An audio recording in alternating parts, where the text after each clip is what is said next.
portable paradise production. Airports used to make me want to scream. The stress, the queues, the noise, the bad lighting, overpriced food, bad-mannered, aggressive security, people dragging too much luggage, and too many unresolved emotions through spaces just too darn small. I used to think that airports were shit by design, but now I see them as something else entirely. I've tamed airports. Let's be honest, airports are organised chaos, dressed up as efficiency. They're full of stress, fear of flying, missed flights, people arriving too early, bored stiff, couples arguing, kids crying, wallets draining. You're trapped behind security where everything costs double and nothing tastes good. It's an experiment in how much pressure a human can absorb before breaking. And since 9/11 and the brave new world it's ushered in, airports have become a form of psychological torture. Well, that's if you let them, of course. UK airports are something else entirely, almost dystopian. You queue up to have your dignity removed one item at a time. Your belt, your shoes, your laptop, your liquids, and then as a final act of humiliation, they body scan you to see you naked. The security staff look like they hate their lives. They bark instructions like prison guards: take this out, take that off, step aside, spread your arms, spread your legs. Like a good camp commander, drunk on petty power. And we all comply because the subtext is clear. Don't mess around or you don't travel. Or worse. It's a process designed to condition a captive audience for obedience, and for freedom lovers such as myself, it's a difficult experience. Or it was. Everyone's tense, everyone's tired, everyone's just trying to get through it without losing it. And I used to be one of them people, stressed, irritable, impatient. And I'd get angry when timelines slipped out of my control, as we all do. Or when other people disrupted my flow. And when you're traveling, that's always. You're not in charge of anything. Not the queue, not the gate, not the delay, not the screaming toddler. And that loss of control, if you're still emotionally attached to outcomes, it feels like an attack. It becomes personal and we become defensive. It took me years to realize that kind of stress is self-inflicted. It's not caused by the airport, it's caused by our inability to accept what is. A while back, a friend of mine sent me a clip of George Harrison. Yeah, for those at the back, George from the Beatles. He was talking about a road trip he took across Europe. I'd have done that mantra for ages. Once I chanted it for like 3 days non-stop, just driving through Europe. And you just get like hypnotized. You get on some subtle level which makes you feel so good that you don't want to stop. Once I chanted the Hare Krishna mantra from France to Portugal non-stop. I drove for about 23 hours and chanted all the way.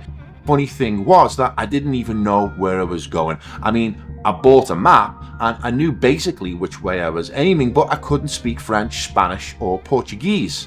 But none of that seemed to matter, because once you get chanting, then things start to happen transcendently. George Harrison. Now, because I'm deep into the whole yoga and meditation journey at the moment, that really stuck with me. It resonated like a yoga bell, not as a spiritual gimmick, but as a practice, a tool, a possibility. And what's good for George is good for me. So when a trip came up from Dubai to Thailand with Donnie, my 8-year-old son, and his mum, I knew it could be a recipe for disaster. So with nothing to lose, I decided to try it. And trust me, that kind of travel arrangement is usually loaded. There's history, tension, expectations, competition for control of the itinerary, all of the usual challenges you'd expect, and I'm pretty sure you've experienced yourself. Add in a long flight, transfers, time zones, and you're set up for emotional combustion. But this time, I did something different. I started chanting silently, internally, privately. Nobody knew. From the moment I left my hotel in Dubai to the airport, through check-in, security, on the plane to Bangkok, another flight to Koh Samui, and then a boat to Koh Phangan.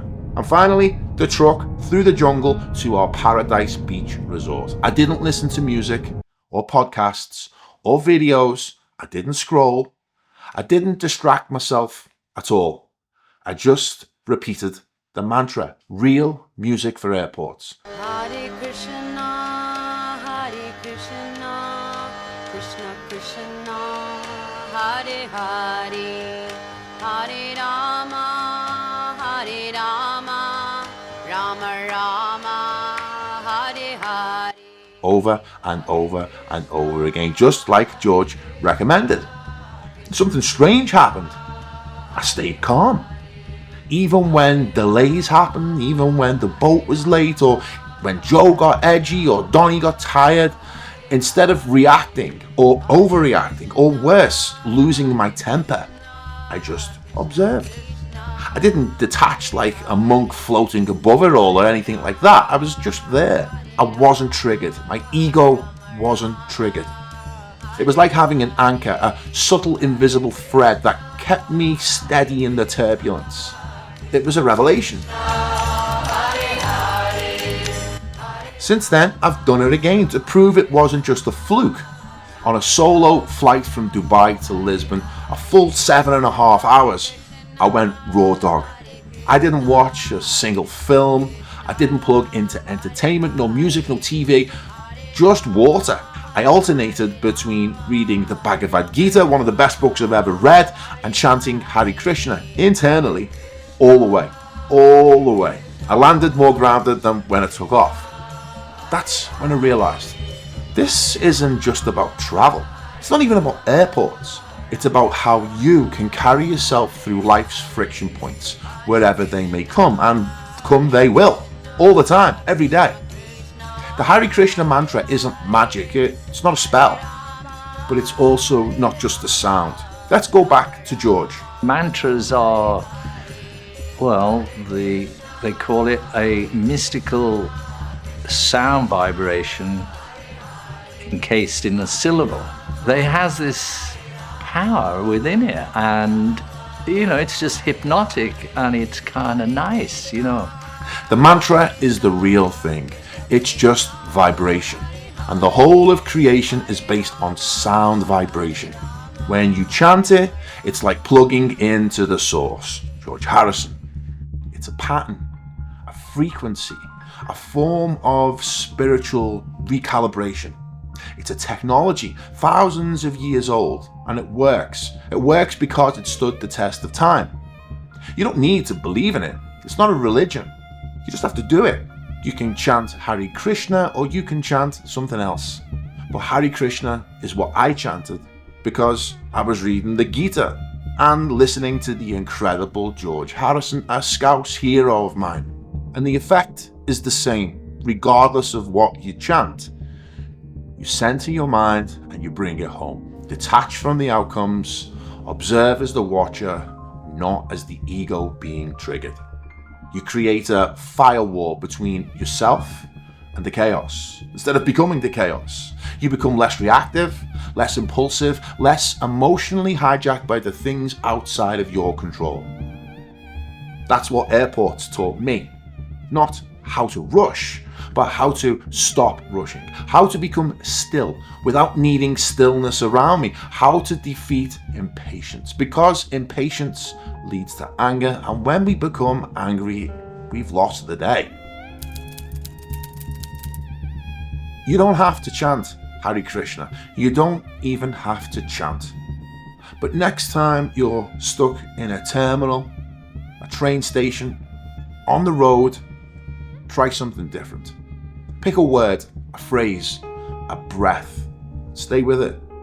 Because airports are full of noise, but they're also full of opportunity. To watch yourself, to learn about yourself, to see if you can hold still inside the machine. Airports used to be vortexes of stress to me. Now, they're a training ground. My music for airports is internal. I don't need a Spotify subscription, a soundtrack not made of synths, but syllables. And somewhere along the way, I found something that I never expected. I turned terminals into temples. Obladi, oblada. Life goes on. We might as well chant our way through it. Let me know in the comments if you've ever felt the same. Until next time, fellow yogis, peace out. Hare Krishna, Hare Krishna, Krishna Krishna, Hare Hare, Hare Rama, Hare Rama, Rama Rama, Hare Hare. Hare Krishna, Krishna Krishna.